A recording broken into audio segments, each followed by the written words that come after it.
के बंधुओं का हार्दिक स्वागत है। दोस्तों, एक गंभीर विषय पर प्रेस वार्ता करने के लिए आज आपको इधर हमने बुलाया है। विषय के ऊपर बात करने के लिए हैं बड़े भाई, हमारे प्रदेश के प्रवक्ता भाई गिरधारी लाल रैना जी। अब मैं उनसे गुजारिश करूंगा कि वो अपनी बात आपके सामने रखें। धन्यवाद डॉक्टर साहब, और आप सब लोगों का स्वागत भी है।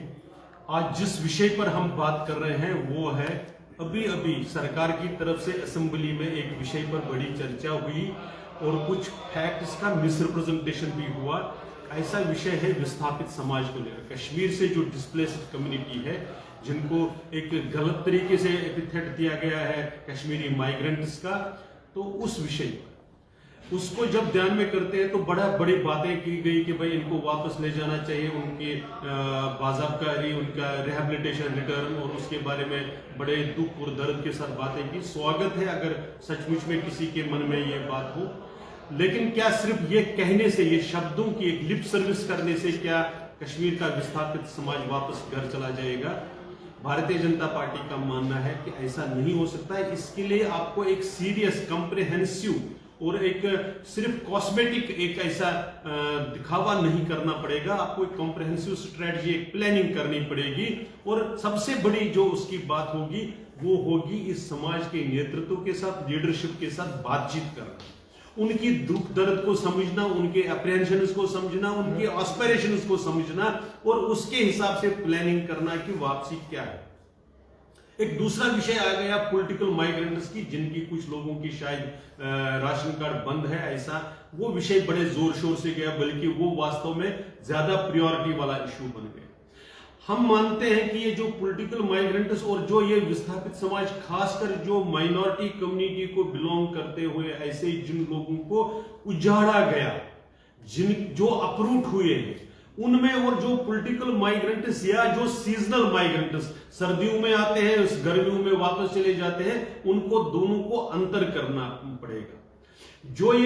जिनका अप्रूवमेंट हुआ है, जिनकी एथनिक क्लींजिंग हुई है, ऐसे माइनॉरिटीज को, जिसमें कश्मीरी पंडित समाज, हिंदू समाज या बाकी जितनी माइनॉरिटीज हैं वो आती है, उनका न केवल सोशल, न केवल फिजिकल, इकोनॉमिक भी और कल्चरल भी उनका डिस्प्लेसमेंट हुआ है। वो वहां के पूरे समाज में से वो बाहर चले गए।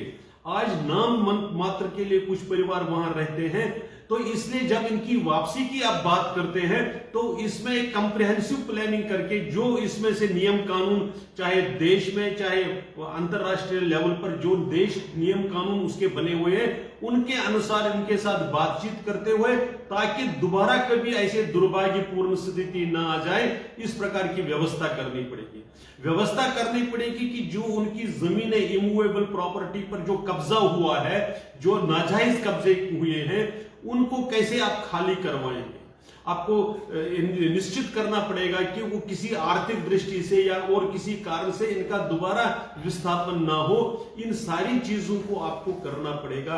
और इसमें जब हम ये बात कहते हैं कि इसमें किसी धर्म, मजहब या उसका डिस्टिंक्शन हम नहीं कहते। जो उजड़ गया, जो यहां पर आज 40 साल से 35 साल से जो जम्मू या देश के अन्य राज्यों में रहता है, वो चाहे किसी भी मजहब से बिलोंग करता होगा, लेकिन उसमें से अंतर, जिसमें जब मैं कहता हूं तो वो अंतर केवल उन लोगों के साथ करना होगा जो सीजनली आते हैं यहां पर, जो सर्दियों में आते हैं, गर्मियों में वापस चले जाते हैं, जिनके बच्चे अपने घरों में रहते हैं, वहां पर पढ़ाई कर रहे हैं। उनकी डिग्रियां अगर आप देखेंगे तो वो अपने घरों में, अपने रेस्पेक्टिव प्लेसेस पर। और कुछ लोग ऐसे भी हैं पॉलिटिकल माइग्रेंट्स, जिनका जम्मू में भी क्वार्टर उनको अलॉट हुआ है, लेकिन कश्मीर में भी उनको सिक्योर प्लेसेस पर अलॉटमेंट हुई है।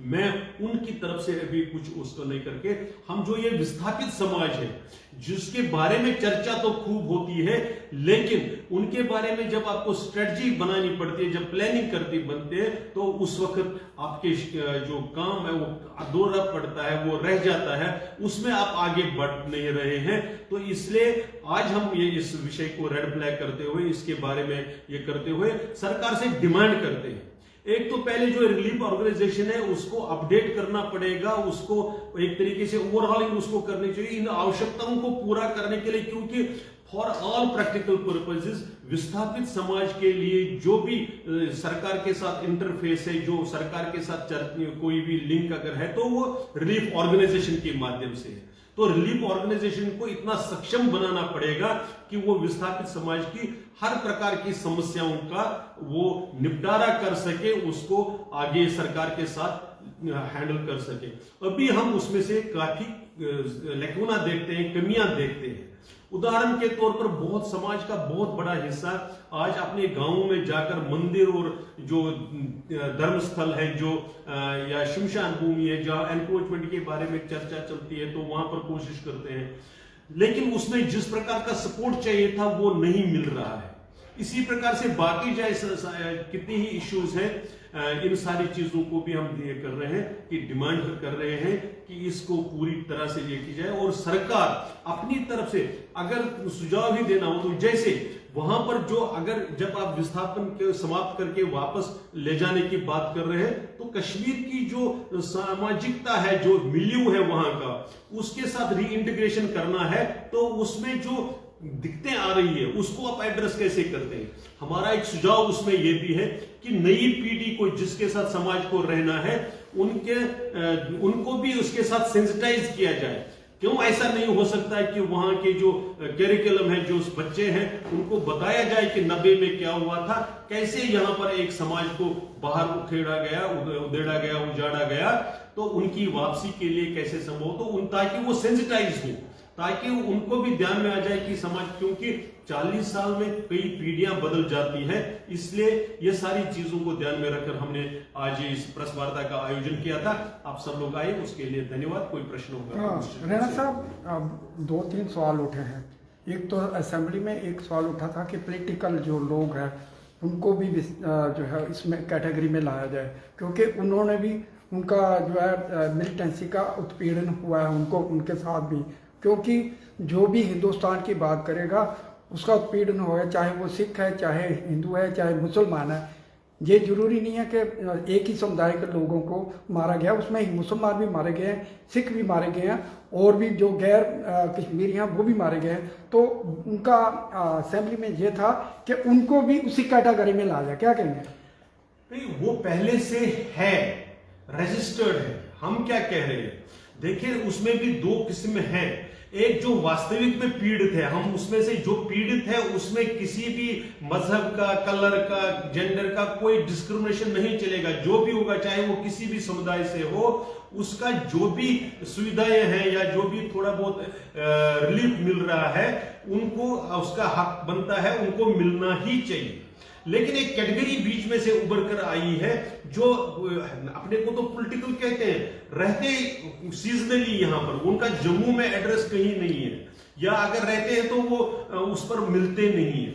तो हम सिर्फ ये कह रहे हैं कि जो इसका मिसयूज कर रहे हैं, हम जिनका वास्तविक में थ्रेट है, जो वास्तविक में वहां पर इफेक्टेड है, उनको कोई, उनके बारे में किसी को कोई एतराज नहीं है, बल्कि हम कह रहे हैं कि उनको एड्रेस करना चाहिए। और अगर आप देखेंगे, जब आप पीएम पैकेज जो एम्प्लॉयमेंट का था उसमें देखेंगे तो उसमें हर वर्ग के लोगों को जॉब मिला है। उसमें केवल हिंदू को मिला ऐसा नहीं है, उसमें सिख को भी मिला, उसमें मुस्लिम्स को भी मिला।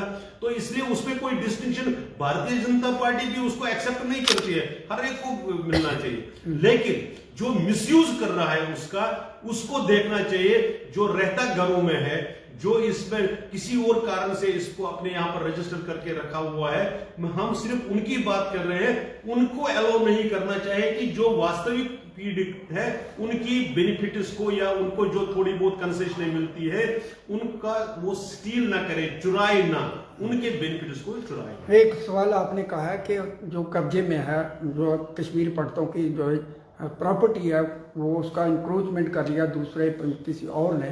तो ये एक एलजी प्रशासन के टाइम में एक आदेश दिया गया था सभी डीसी के, सभी डिस्ट्रिक्ट के डीसी को, कि जो भी कश्मीरी पंडितों की जमीनें या संपत्ति के ऊपर कब्जा है उसको छुड़ाया, और ये काम भी हुआ। तो कश्मीरी पंडित जो है प्रेस कॉन्फ्रेंस के माध्यम से ये कहते हैं कि उनसे तो छुड़ाया गया, लेकिन सरकार ने जो कब्जा किया वो नहीं छुड़ाया जा रहा। वास्तविकता हम यही कह रहे हैं। भारतीय जनता पार्टी ने लगातार, चाहे वो असेंबली जब हम भी काउंसिल में थे तब से, या अंदर भी बाहर भी, इस इशू को बहुत बड़े लेवल पर उठाया गया। और एलजी प्रशासन में एक जो यहाँ पर जो माइग्रेंट प्रॉपर्टी एक्ट जिसको कहते हैं, डिस्ट्रेस सेल्स एक्ट जो कहते हैं, उसको टीथ भी मिले थे, जिसकी चर्चा आपने की कि डीसीज को लेटर्स लिखे गए। ये वास्तविकता है।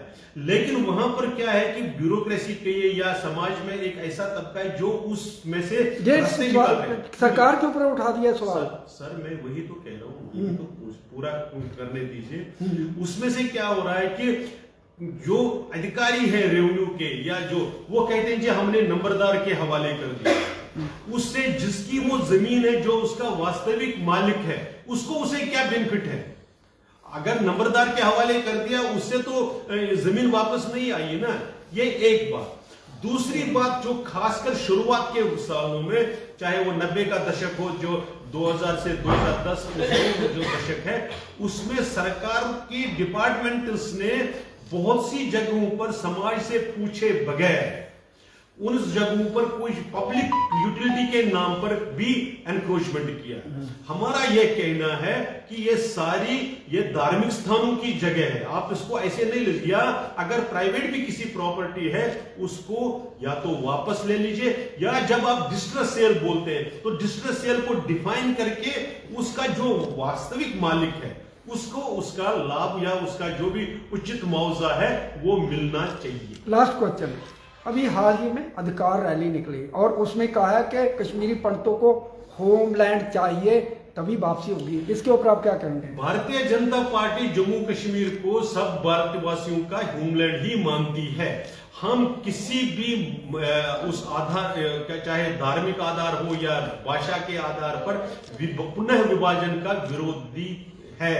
हम ये कहते हैं कि भारतीय जनता पार्टी के कश्मीर विस्थापित जिले ने एक रेजोल्यूशन पास किया है कि कश्मीर के विस्थापित समाज को वापस इस ढंग से बसाना चाहिए, जिसका भारतीय जनता पार्टी का स्टैंड है कि ताकि पुनः विस्थापन कभी ना हो, उसके लिए सुरक्षित निवास, चाहे वो वन प्लेस सेटलमेंट हो, चाहे वो सुरक्षित निवास, फिर आर्थिक सुरक्षा, फिर सामाजिक सुरक्षा, ये सुनिश्चित हो, उसके लिए सरकार को ज्यादा पता है। इसीलिए हम कह रहे हैं कि सरकार को समाज के नेतृत्व के साथ बातचीत करके ही उसमें से प्लान करें।